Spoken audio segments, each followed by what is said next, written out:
Good to have you with us. ChatGPT has been all the rage since its launch. In fact, millions of users registered in just a number of weeks. And don't worry, you're not alone.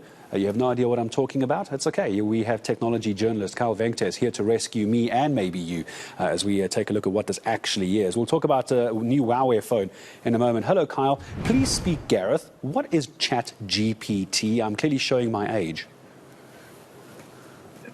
No, awesome. ChatGPT is actually a complex AI chatbot that provides, conversational outputs based on user inputs, and it's designed to really give the user a lot more of a human conversation when using the platform.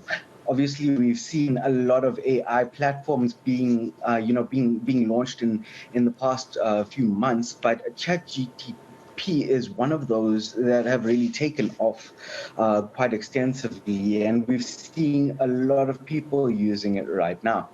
When we say people are using it, it sounds to me, and again, correct me, Kyle, I've got this wrong, this is something that it sounds like a bank would use if I'm trying to do my online banking or something like that. Why would people in a personal capacity be using this? Well, look, because it's such a complex platform, we're seeing a lot of people use it to perform various tasks, and because of the feedback it's able to give you in a more conversational way, we're looking at it as more of a natural kind of search engine tool or productivity tool to assist in everyday kinds of tasks. So what we're seeing people using it quite extensively for right now is basically, if a developer, for example, wants to check the code that they've written, they can use this platform to have a look at it. They can also use the platform to actually write code itself. So it's able to perform quite robust tasks based on what you as the user are requesting the platform to perform for you.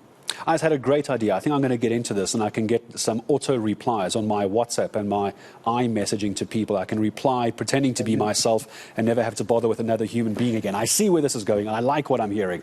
Okay, let's talk about MWC. The nerds will know, even I know this, Mobile World Congress.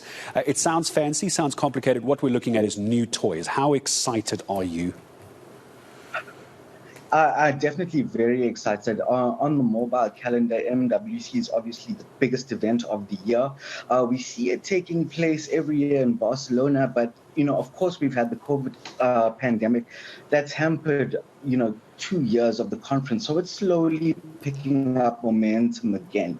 And this year we're looking at it being quite a big one. We've seen a number of very interesting and unique devices launched last year, and we can only look forward to what big kind of launches we can see coming out of some of the popular brands. I know that there have been a number of smartphones that have been launched already in the build-up to MWC, and of course the conference will then be used as a showcase for these kinds of devices. But I think that it's obviously for anyone who is a smartphone fan, you really want to pay attention to what's going on at MWC come the end of this month. And I imagine one of the things we're paying attention to, because it's almost like they're releasing a new phone every couple of weeks, Huawei. I think a lot of people getting excited about it at the moment. But before you answer about the new Huawei phone, just bring me up to speed. Are they actually working properly in our country? There was that whole issue with some apps won't work, some apps will. Has that been resolved? Look, Huawei have developed their own app gallery. We've seen now that they're actually celebrating 1-year anniversary on this, and they've, the app gallery for Huawei itself has become, it's quite extensive now. We're seeing most of the popular apps that everyone's using, from things like Uber up into Facebook, WhatsApp, and the most popular apps like Netflix as well. We've definitely seen Huawei step up to this and be able to provide users with, any kinds of apps they need for their device. So there's hardly any person who is looking to buy a new device and is looking to purchase a Huawei and will experience that many issues from not being able to use certain apps on the device. I'm going to leave this last one for you as well. If you had a wish list, one device, one thing that you're looking for at MWC, what's Kyle Venktess looking out for the most? What do you want to play with the most? Look, Recently, I've seen a number of really great smartphones. As I mentioned, this build up to MWC. One of them is as you mentioned, this is the new Huawei P50 Pro. Sorry, the Huawei Mate 50 Pro. But I think, last year we saw a lot of foldable smartphones being launched from a whole lot of manufacturers. It'll definitely be interesting to see what kind of form factors these take this year.